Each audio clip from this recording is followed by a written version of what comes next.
lessons I learned to be a man. I was raised up in a real street house of 12 kids, mother and father. And I learned to be a man is you had to take care of your family. My dad always worked. Did all kind of jobs, carpenter, mechanics, blacksmith, all of that. He did it. And he used to tell us, boy, when you get to be my age, you might be doing better than I am, but you must work for whatever you get. I would say people definitely think about it differently. I would say it's kind of dangerous to constrain men to just protect and serve, because it kind of makes us feel like, oh, if I don't protect and serve, I don't mean nothing to my family. But I feel like being a man, it encompasses a lot of different things like mentorship, leadership. Whether or not a younger man, younger than me, can look up to me and feels comfortable enough to come to me with his problems. So I feel like being a man is just bigger than protect and serve. By working in group homes and the wards and state over the years, I've always been in a position of helping people with that. The problem I see is there are more positive role models. And what I've learned over the years is that if there's no father figure in the family, the game becomes that family. So in that game, they have to prove themselves. So that's where that aggression comes out. So you have to do certain things to be accepted. So I've stuck out for you, now you gotta do this for me. So as they get older, they become more angry.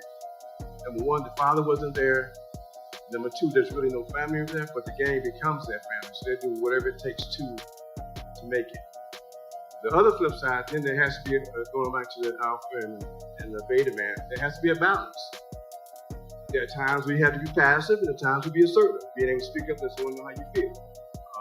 The problem is with us is when we hold things inside, that passivity turns to aggression.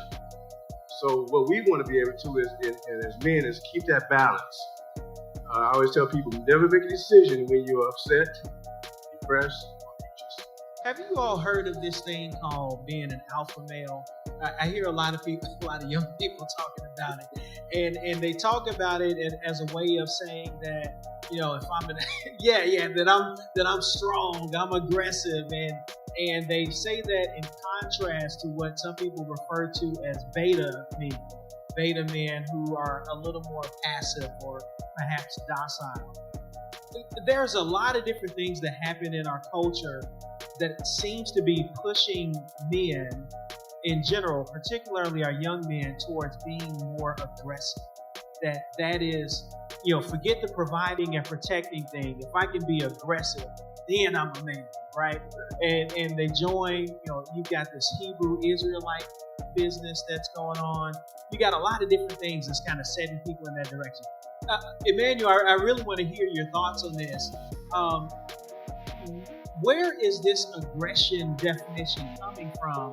And what is it that people are looking for in making that sort of their goal in how they define themselves?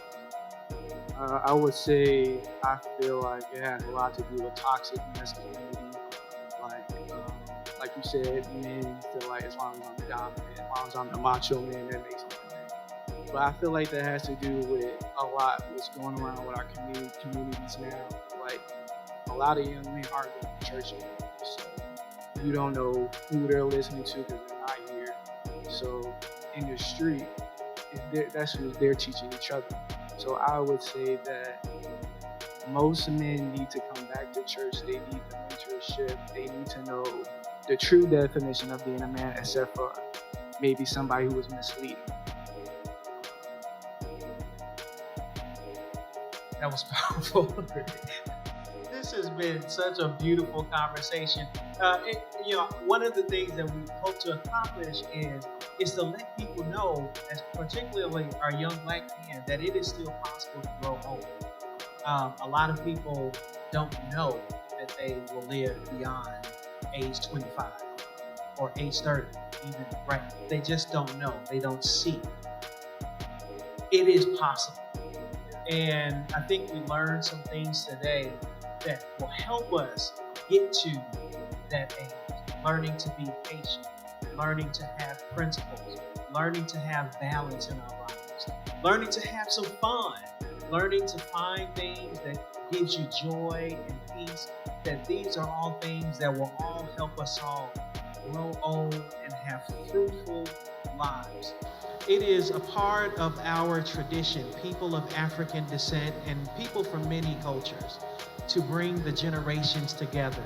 Because if we don't know the story that's in front of us, we are in peril of repeating the mistakes and not living to experience our own mistakes.